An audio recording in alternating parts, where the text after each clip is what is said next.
ഞങ്ങളെല്ലാവരും പാലക്കാട് നിന്ന് വന്നാണ്. അതെ അതെ, ഞങ്ങൾ ഇന്ന് ഈ പ്രതീക്ഷിച്ചുകൊണ്ടിരിക്കുന്ന ഒരു വാർത്തയായിരുന്നു. ഞങ്ങളെ കാണാൻ വേണ്ടിയിട്ട് ഞങ്ങൾ എല്ലാവരും ഭയങ്കര ടെൻഷനിലും വിഷമത്തിലും ആയിരുന്നു. കാരണം വെച്ചാൽ നമ്മുടെ കേരളത്തിൽ എനിക്ക് തോന്നുന്നില്ല ഇങ്ങനെ ആദ്യമായിട്ടായിരിക്കും ഇങ്ങനെ ഒരു സംഭവം ഉണ്ടാവുക എന്നുള്ളത്. അതിൽ തന്നെ സ്ത്രീകളെ ആണല്ലോ പറഞ്ഞത്, സ്ത്രീത്വം എടുത്തു പറഞ്ഞു എന്നുള്ളതാണല്ലോ വിഷയം. പക്ഷേ ഞങ്ങളെ സംബന്ധിച്ചോളം ഞങ്ങൾക്ക് ബോച്ചെ പറഞ്ഞതിനേക്കാൾ കൂടുതലായിട്ട് നമുക്ക് മറ്റേ നടിയുടെ ബാക്കി കാര്യങ്ങളിലാണ് നമുക്ക് പ്രശ്നമായിട്ട് തോന്നിയിട്ടുള്ളത്. അതുകൊണ്ട് തന്നെ ബോബി ചെമ്മണ്ണൂർ പറഞ്ഞ പരാമർശം തെറ്റല്ല എന്നാണോ? അങ്ങനെ ഒരു സ്ത്രീയെ അത് നിങ്ങൾ ആ വീഡിയോ കണ്ടതാണല്ലോ, അല്ലേ?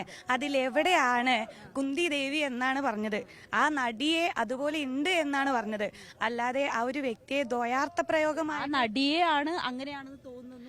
അത് അവർക്ക് വലിയ രീതിയിൽ വളരെ ബ്യൂട്ടിഫുൾ എന്ന് പറഞ്ഞ വീണ്ടും പുറകെ നടന്ന് അപമാനിച്ചു എന്ന് പറയുന്നുണ്ട്. പുറമെ ആ വീഡിയോസ് നിങ്ങൾ മുഴുവനായിട്ട് വീഡിയോ അടക്കം ഓരോരുത്തരും അവിടെ കണ്ടതാ. ഞങ്ങൾ എല്ലാവരും ഈ പറയുന്ന വീഡിയോസ് തലങ്ങും വിലങ്ങും ഇട്ട് കണ്ടതാ. ഈ പറയുന്ന പോലെ ബോബി ചെമ്മണ്ണൂർ നടത്തിയ പരാമർശങ്ങളിലൊന്നും ദ്വയാർത്ഥ പ്രയോഗമില്ല എന്നാണ്. എല്ലാത്തിലും ഇല്ലാന്ന് ഞാൻ പറയുന്നില്ല. പക്ഷെ ഈ പറയുന്ന ഈ കൊടുത്ത പരാതിയിൽ ഇല്ല എന്നുള്ളത് ഇവിടെ ഇരിക്കുന്ന ഓരോ സ്ത്രീജനങ്ങൾക്കും അറിയാം. അതുകൊണ്ട് തന്നെയാണ് ഞങ്ങൾ ഓരോരുത്തരും ഇവിടം വരെ എന്ത് ചെയ്തത് എത്തിയിട്ടുള്ളത്.